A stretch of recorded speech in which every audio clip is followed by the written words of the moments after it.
Welcome, my name is Tabitha Lowdon and I am a photographer and content creator, and I'm here talking with Joey Remenyi. Thank you very much for coming on to talk with me, Joey.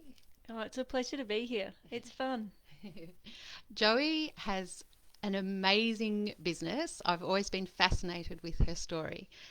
She is a vestibular audiologist and a neuroplasticity therapist. So, could you please just give a short summary of what you do for people? And I guess you could go into a little bit of the story about where you have come from and how it all began. Yeah, sure. Um, well, not many people know what a vestibular audiologist is or a neuroplasticity therapist.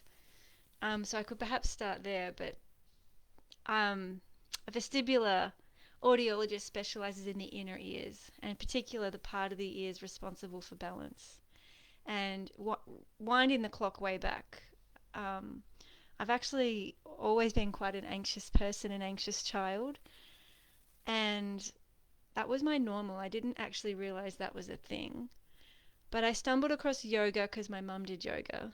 And I began a really disciplined, committed practice of yoga, not only attending classes and studying with Roz from Surf Coast Yoga in Okay. Belbray, but also reading books and really taking on the philosophy of yoga and the 8 limbs of yoga at the age of 15.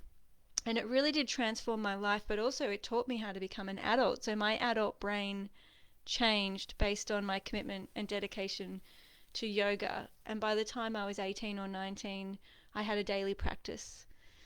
So I was really a student of yoga from a very young age, and it really served me because it helped me to feel calm in my body and at home in my body when so often in the world I was really anxious and not feeling safe. And I didn't understand any of that yet. So being in my body in balance was like a really happy place for me. And when I was at university and studying psychology, and then I shifted into audiology, most of audiology is about hearing, hearing loss, and hearing aids, and I didn't really jive with that. And when we got subjects on the balance system and the vestibular system, it blew my mind, and I was really into it. Yeah. Can I ask a quick question? Because one of the things that I find really fascinating about your story is that sounds like you've come up with this new way of helping people to heal. And so, with that experience, you've taken things from various different disciplines and put them together in a way that nobody has done before. Have I got that right? Is that how it happened? It seems to be that way. So so far, well, there's not many vestibular audiologists out there, and most vestibular audiologists are testing ears, so they're doing all of these really intensive tests of inner ear function, which take hours, and they're not very pleasant. And then you come out with a report of does this work or does this not work, and often it goes to a doctor. Whereas, while that's useful, um, I got tired of doing that because I felt like I'd spend hours testing a patient and filling them with vibrations and kind of sometimes uncomfortable or painful stimulus. Yeah. Um, and then they'd be sent home with kind of not much help and support. And so where I brought my yoga background and my understanding of the body and my background in psychology and neuroplasticity is the brain and body's capacity to change itself. Yeah. I had experiential um, knowledge, and I'd been through it and I'd seen it in my yoga students because I was a yoga teacher by then. Um, I really knew that I could help these clients, and you're probably thinking, well, who were my clients? Well, when I was a vestibular audiologist in the mainstream way at University of Melbourne, this is, about 6 years ago now, I was there from 2008 to 2014. I saw thousands of people with inner ear conditions, vestibular conditions, and the main symptoms are vertigo or dizziness, and tinnitus or ringing sounds in the ears or the head. Yeah. Can I just interrupt again? Just can you explain a little bit more about what tinnitus is and what vertigo is by explaining what you went through when you experienced those challenges? Yeah, so they're invisible symptoms. We can feel them or hear them in our body, but nobody else can see them or hear them. So it can become very lonely and isolating, and especially if all your medical results are normal, which can happen quite frequently. Yeah. So when I experienced vertigo and tinnitus. I was in my mid-20s. It was largely over a 4-year period. Although even now, if I do become anxious or stressed or burning the candle at both ends, these are symptoms that can arise for me. And so a feeling of vertigo is like literally the world is spinning. Your eyes are moving. If you're staring at a doorknob or an alarm clock, it's moving, but you're not moving. So it's almost like when you go on a roller coaster or a gravitron or a Luna Park ride. Children love it. The merry-go-round, they love vertigo. They love feeling dizzy. But when it's happening from an illness perspective and it's something you don't really want or desire, and if it's happening 24/7, or it feels like it's happening 24/7, it's extremely debilitating. And I was quite fortunate in that I had the skills and tools to work it out. It took me about 4 years to heal. Okay. And I did feel lonely. And the tinnitus aspect, 9 in 10 people hear the sounds in their body and in their ears. So it's not a diagnosis. It's actually normal. Your body does make sound. Everybody's body makes sound. It only becomes an issue when there's a psychological distress associated with it, when people get anxious. And that's often made worse by the medical world or the audiology world saying there's no cure, you've got to live with it. And then people feel really abnormal. They begin to lose trust in their body. And it can spiral into this huge anxiety-riddled situation. Yeah.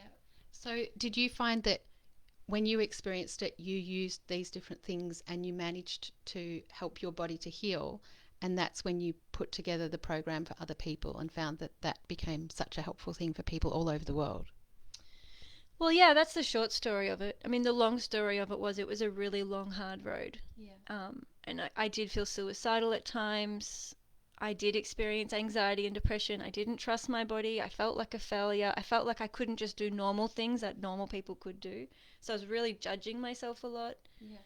And so I tried to get other people to fix me or help me. And once I realized, okay, that's not working, thankfully, I had these little moments of wisdom where I kind of paused and realized, I think I'm going to have to do this myself. And I think I'm going to have to start behaving like an adult in a sense. And I'm going to have to start realizing I have a lot of knowledge. I had studied a psychology degree. I knew about neuroplasticity. I had world-class training in the inner ear. And the more I was working with elite doctors, leading vestibular physiotherapists, leading psychologists, psychiatrists, ear, nose and throat surgeons, specialist neurologists who work exclusively with vertigo. I was with the A team. No one was offering skills to help people really settle their nervous system, to feel at home in their body, and to bring in self-kindness, self-compassion, and these really critical parts to healing. It was really, the mainstream model is really more like, what's your diet? What bedside exercises can we give you? What medication can we trial? It's very physical.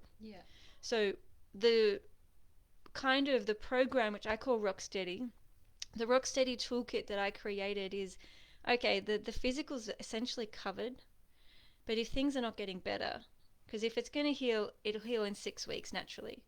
So if it's not getting better and people are living with chronic vertigo, chronic dizziness or chronic tinnitus, there's often mental, emotional and spiritual aspects, which is the journey I had to go on, of what's my mental world, what's my mental landscape in terms of what thoughts am I having, what worries, what doubts, and that feeds us into the emotional landscape of what fears are arising, what feelings might be suppressed or repressed, and my body's wanting to move through them. And I'm actually, my symptoms are really becoming worse when my body can't adequately feel through and process these big confusing emotions. And can I ask a quick question? When you started using all of these different things to help people heal, what did those other experts think? How did they respond to this new way of doing things? Well, it's a mixed bag. I feel like the overriding response was fantastic. We know there's something missing. We know there's a reason some people are healing and other people are stuck. And this is fantastic, Joey, that you're putting so much time and effort into researching this. And the final piece that I didn't get to is the spiritual realm. And that's what do I believe my body can heal? Do I actually have the education and knowledge that my brain and body can change? Yeah. And the way I treat myself, the way I talk to myself, the way I prioritize myself, the way I set boundaries, all of these things change my brain chemistry. They change the way my body is synapsing in real time. Yeah. And so the spiritual piece is not religious. It's about, do I believe I need a doctor to fix me? Do I need a device? Do I need to get it out here outside of myself? Or am I going to start thinking that actually, no, I can heal myself because nobody else can change my neurons? Yeah. And vertigo and tinnitus are the result of neural patterns changing and embedding in ways that don't feel right. And it's all reversible. So the symptoms occur because of the way neurons are firing in our body, and the solution occurs by changing how those neurons fire. We don't have to change the ears. We don't have to change the brain, but we have to change the way the neurons are connecting. I call it, the analogy would be a software update. So the computer's fine, there's nothing wrong with the hardware. MRI scan's fine, the blood test's fine, the ear's fine. We have enough function, we have residual balance function and residual hearing function.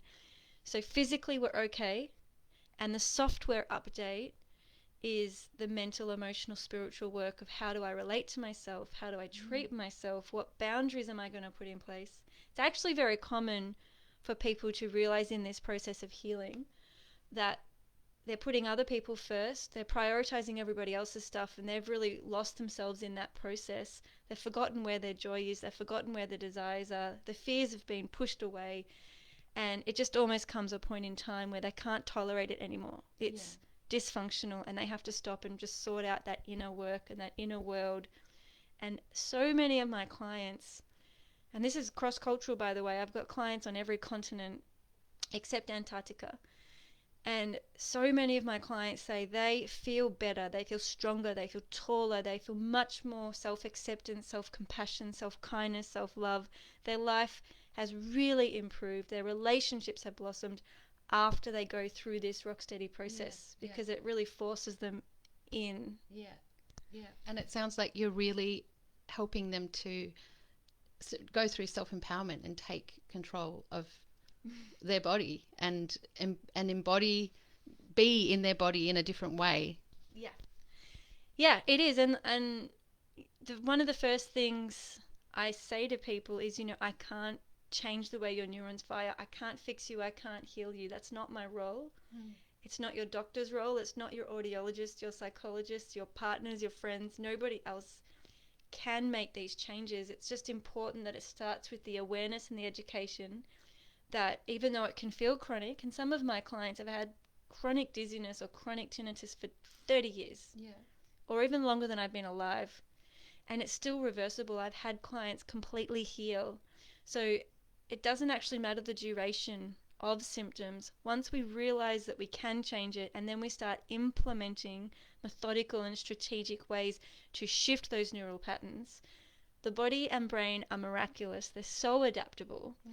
And it just blows my mind the incredible outcomes I'm seeing all the time, which I think is why I really enjoy my career. It's extremely satisfying. Yeah. And can you tell me a little bit about, with that view of what you want to achieve and what you want to help and leave the world with, why did you and how did you go from having this international online program to then publishing a book? Yeah. Well, we've kind of almost skipped a bit. It started in a clinic I started in Melbourne at Melbourne Uni doing normal, traditional, seeing a client face to face. Then I shifted to Geelong, started my own little clinic, got my business card, started a little website, and I was doing traditional therapy face to face. And this is when I started experimenting with my new neuroplasticity based mental, emotional, spiritual therapy tools. And then I realized there were so many thousands of people that I wanted to reach and help, but they're not coming to Geelong. So then I went online and I created the Rocksteady program, which is 6 modules with videos and audios and PDFs, and I did the hard yards of launching the online program. Then I had to figure out how to run an online program, which is a whole journey in itself, because I'm a therapist, not a businesswoman, not an online person. And And then it was really starting the YouTube channel that got my voice out and I could connect to people. And by the time clients meet me, it doesn't matter where they are, whether it's Spain or Germany or Finland or, Ireland, the Americas, Asia. They're like, Joey, I feel like I know you. I feel like you're my friend. And it's because of the YouTube channel and my podcast. Yeah. Those actually, so then the next step really was the book. And it took me 10 years to write this book. Okay. Not physically, like I wrote it in about 9 months really easily, but it took 10 years of research and 10 years of building confidence in what my message was, and like literally tracking people and making sure just because it's an idea up here doesn't mean it actually works. And just because it worked for me doesn't mean it works for everyone. Like I can't be exhibit A. I can be the inspiration, as in I really felt my brain and body change and I fully healed, which means I've got conviction that I know this works and I've done the science and I know the research. But then I had to really collect my own case studies, and that took a long time. And building a business, starting a business, going online, it takes a huge amount of training, a huge investments. And the book kind of feels like the closing of that chapter, in that now I can have a stronger voice and a stronger message and more succinctly say what I want to say. Whereas 5 years ago, 4 years ago, I was still a bit clumsy with what I was doing and how I was communicating it. So the book actually came about really beautifully. It was a joy to write. And then I fell pregnant. Had my beautiful son, and I took time away from the book so I could just focus on my own journey. And really I had to do a lot of neuroplasticity myself as I became a mother, and focused on my oxytocin and all of that. So what did that look like? What can you describe exactly the steps? Like, what is that in lay terms? How does it look? I think you mean the neuroplasticity process? It's really simple. Basically, it's all about presence. So I have to know, okay, well, what am I feeling right now? And in that time, it was like actually writing a book's overwhelming and publishing a book's overwhelming as I'm meeting these new hormones and becoming a mother. So that was really clear. What am I feeling right now? Okay, so what do I want to feel? I want to feel spacious. I want to feel ease. I want to feel that I have energy and focus and commitment to becoming a mother and birthing myself as mother as I birth my child. So then I made the decision to pause the book, give myself space away from the publication process, and focus on creating that ease and space. And so I did a lot of research into home birthing and gentle birthing and empowered birthing, and I had an incredible experience. It was just blissful. And I don't think that was random. I did a lot of work on myself, on my inner world, to give myself the best opportunity. And thankfully I didn't have a medically complicated birth, so it was a really incredible experience. So in a nutshell, neuroplasticity is identifying, well, what am I feeling right now and what do I need to do to support that? And that could be, I'm freaking out, I'm anxious, I'm tense. Okay, so how am I going to meet that? How am I going to support that? How am I going to bring loving kindness to that and drop into that and give it space and time and allow it to pass?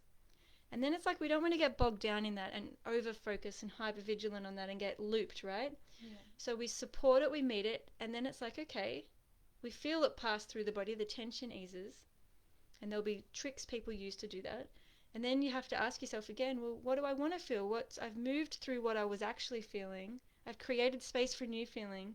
And neuroplasticity is when we say, okay, well, I want to feel courageous, or I want to feel connected, or I want to feel loved. And depending on what I choose, then I make decisions to elicit that neural firing pattern. So let's say I want to feel loved. I might say, okay, well, what can I do in this moment? What would authentically make me feel loved? And it could be I write a little note to myself. It could be I go for a walk in nature and connect to feeling that gift and giving myself that time to be in nature. Could be connecting to an actual loved one and expressing love and sharing love, but I'm doing something that elicits the very neural networks that I want to feel in that moment. So it's not random, I'm actually co-creating it. And I'm patient with myself if it takes a little while to discover that neural network, and that means to really feel it firing and changing the brain chemistry. Okay. Beautiful. And then tell me more about the process of moving back to the book and then going through another whole creation and then going through things like fear of success, fear of failure, working with a big business at the same time as having a little tiny being with you. Yeah, well, the fears have really journeyed with me. And I actually think having the baby and writing the book have been masterclasses in getting to know myself. And I just had no idea how anxious I was. I'd really normalized it, or I'd kind of mastered faking it and keeping myself together and being kind to myself. But still, there was an element of anxiety I was taking with me everywhere, and still am. I'm moving through fears as I publish this book. Yeah. But I did this work, so I knew that I wanted to be spacious. I knew that I wanted to have a connection to my online community. I really value my Rocksteady members, and so I constructed a way where I could connect to my community directly using my online live calls where I might have, 1 or 200 people present live, and I can connect to them in that way, but it's only 1 hour of my time a month, so it's really effective. I can connect to lots of people meaningfully without burning myself out. Yeah. And then connecting to my Facebook group in ways with boundaries. I've got people supporting me. I employ staff. My assistant helps with all the admin, so I don't have to do that. And what this does is it clears me up to actually be a mum and to be breastfeeding and to sleep in if I need to, and to have an actual calendar. That means, if you haven't read The 4-Hour Workweek by Tim Ferriss, if anyone's listening wanting to start an online business or in the thick of that, the 4-Hour Workweek book talks through how you can run a really big business off not much time. It's all about how you organize it and how you delegate and get support. And so I did a lot of that preparation before falling pregnant. And when I started my online business, or when I went out on my own and left Melbourne University, I knew I wanted to be a mother. And so 5 or 6 years before I fell pregnant, I knew I was creating a business that would allow me to be a dedicated stay-home mother. So I had that foresight to craft where I wanted to be, and to create that soft landing. And then with the book, that was a stretch, like having a newborn baby and publishing the book. I felt like I had to do it. I didn't want to leave the project lingering. I really wanted to get, I'd been asked 10 years ago to write this book. People are constantly asking me to write a book, and they want to read my book because they know I'm writing a book. So I had like a lot of people going, come on, where's the book? And it really is an offering to my community. And the book is called Rocksteady: Healing Vertigo or Tinnitus with Neuroplasticity. It's an easy read, it's a gentle read, it's all on how to feel at home in our body regardless of the sounds and sensations that we're feeling. I wrote it for people who want to learn how to heal and the practical steps of what do I do, how do I start. So there's home exercises in every chapter. Can I ask you, just especially during COVID, and quite a few people have been asking specifically if you could give a little bit more explanation about your views on anxiety, and even perhaps if you can think of something very small and simple that people could do now in their own home if they're at that point where they're having a lot of anxiety, so much so that maybe there's depression as well, and they're at that point where it's hard to get started in the process of healing. So is there just some small exercise that you could give as an example that would be very helpful to people? Well, the core of neuroplasticity is the body scan, which really comes from an ancient yoga practice. And that's something else to mention is I haven't actually invented anything. Like everything I've pulled together are ideas and concepts and practices that have been around for ages. I think what I've done and what has really been my offering has been I've put everything in one place for people who have been feeling abnormal, feeling not quite right, feeling like their bodies let them down, living in a lot of anxiety, and suddenly there's like this one place where they can feel at home, feel accepted, feel belonging, and have strategies to cut right to the chase of is healing possible and how do I get started. So I would say is a really beautiful body scan if you want me to guide through one now. That'd be great. All right, so I'll invite anyone who's listening to this and our future listeners to close your eyes and just allow yourself to begin to feel into your body.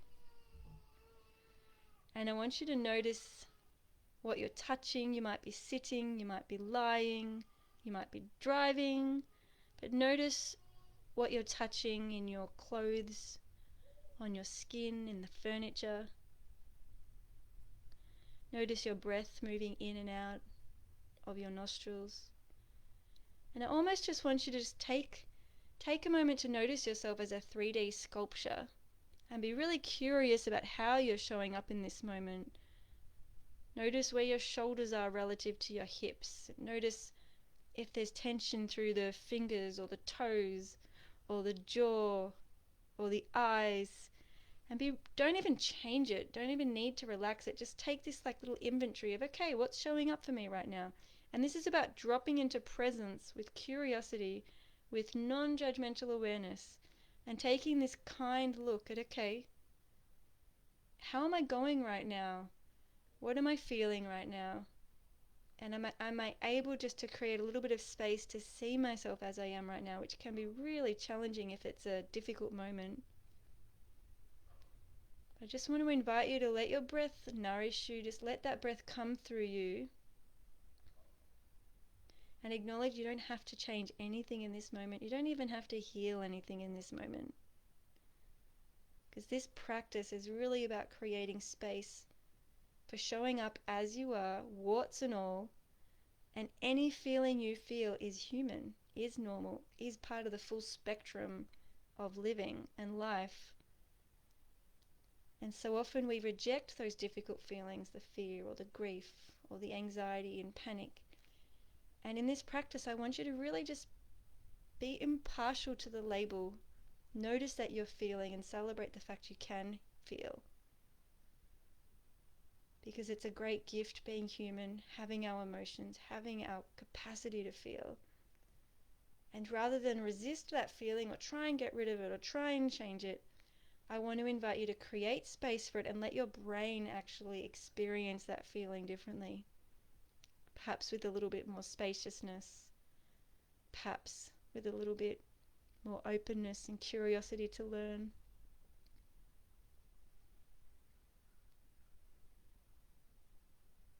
And notice that as we gift ourselves these moments of presence, we learn about ourselves, we learn about our inner world, and little by little we learn about what's going on for us mentally, emotionally, and spiritually, and that is really going to give us back our power. Because as we learn about ourselves, we can really co-create the kind of inner world we want and the kind of life we want to lead. But it's not until we stop and feel what we actually feel that that's even possible. And so if you are feeling some anxiety today, in this moment, take a moment to possibly touch your body, hold yourself, and find words for you that resonate, that feel healthy, normal, and kind. And say what you need to hear, because you actually know what you need to hear. I know for me, I like to hear, I'm allowed to feel this. It's okay that I feel this. It's okay that I feel this way.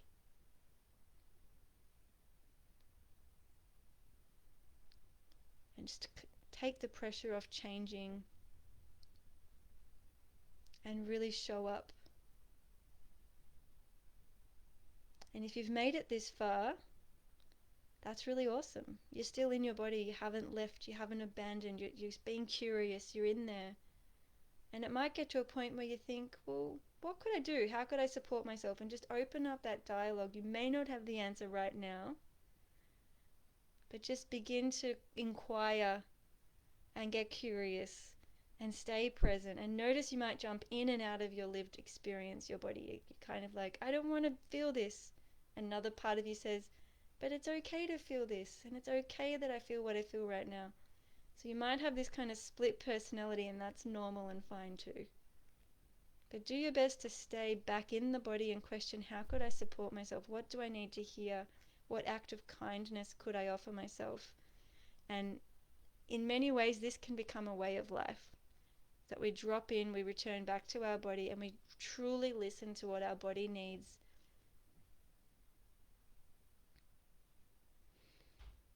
And as before you open your eyes and before you come back to the space you're in as you listen to this, I just want you to perhaps touch your body again. Use your hands to massage yourself anywhere that feels nice. Feel what you're touching in the floor or the furniture or your clothing. And just wait until a moment comes to you when you feel ready to open your eyes, and it's not a push, it's not a force. It's like, actually, I'm kind of ready to come back to the world now. Wait for that moment.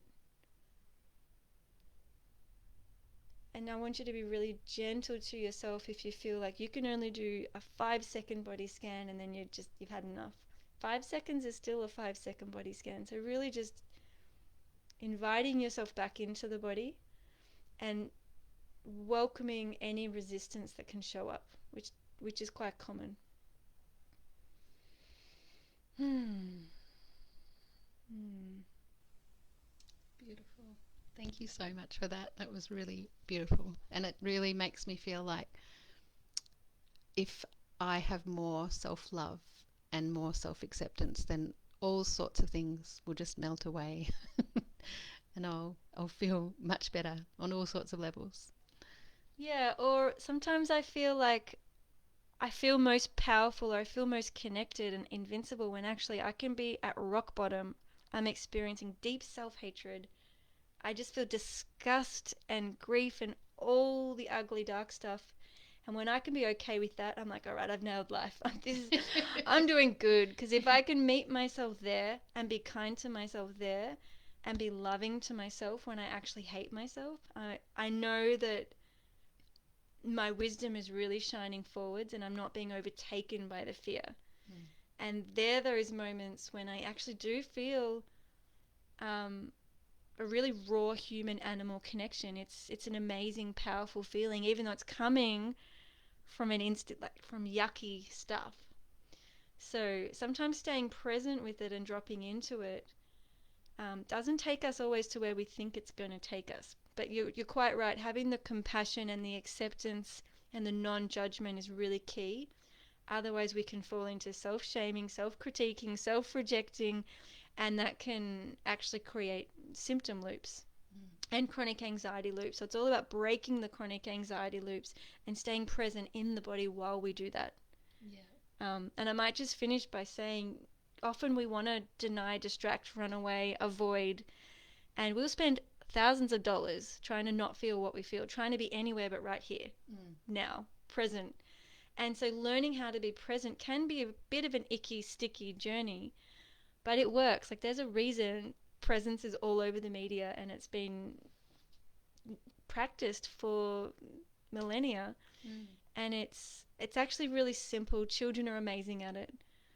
And it's a bit of a mind game. We have to be able to stay present, remain in the body, back ourselves, support ourselves, befriend ourselves, sometimes coach ourselves and therapize ourselves. Stay with it and just see what comes, because we don't know. And I think it's important to not be fixed on an outcome like, okay, I want to feel bliss, so therefore I'm going to force bliss. It's like, no, I'm going to show up to what shows up. I'm going to meet myself, what's and all, in this moment. I'm going to support that. And then when the space opens up and suddenly I'm clear and it's like, oh, okay, well that has shifted, that's past. That's when I can say, okay, I want to welcome in bliss. What could I do to bring in bliss? Yeah. And if we're open to it, then perhaps we'll find it. So there's the co-creation, but we don't force it. It's not, there's never a certainty. So really holding outcomes lightly is a huge part of neuroplasticity. Beautiful, thank you. I really hope that somebody listening finds this helpful. Joey, where is the best place for people to go if they want to get some more information? Seekingbalance.com.au is my website, and I've got a copy of my book, which has just arrived. It's so exciting. And my book's available online, so Rock Steady, Healing Vertigo or Tinnitus with Neuroplasticity. I already ordered a book through Amazon. Yeah, very excited. And it's available on Fishpond, and it'll be popping up in all sorts of places in all different countries. But yeah, my book really, really covers everything. And it's been peer reviewed quite extensively, and the feedback I've been given doesn't matter whether they were medical doctors, neurologists, psychologists, physiotherapists, audiologists, or punters, like lay people. The feedback really was it's a really useful book, and just for the general public, because often we do feel unwanted sensations in our body and we want to run away from them, even if they don't have a fancy name like vertigo or tinnitus. My proofreader said, your book, Joey, is for everybody. It's for the general public. It just feels like vertigo and tinnitus are case studies. Yeah. So even if you don't have those symptoms, what you want to do about it is a totally human experience. It's completely relatable and cross-cultural. Yeah. And I was like, oh, that's so cool, because that wasn't actually my intention, but I'm delighted to hear that's the feedback coming in. I was going to ask about that. We're over time now, so I won't open up maybe for another time, a conversation about where else these things, these principles that you have developed, I'm sure that they could be applied to all sorts of other things and be really successful. They are. So, yeah. So thank you so much for coming on and talking to me. And again, I hope this really helps. And if you know of somebody that you think the information might be helpful for, please, I'd love it if you shared this video with them. Also, I want to apologize. I should have acknowledged country at the beginning of the video, so I'd like to acknowledge that I live, work and play on Wadawurrung land, and I acknowledge the elders past, present and emerging for looking after this beautiful land for so long. And I think there's now an Indigenous game about to start, so I hope you enjoy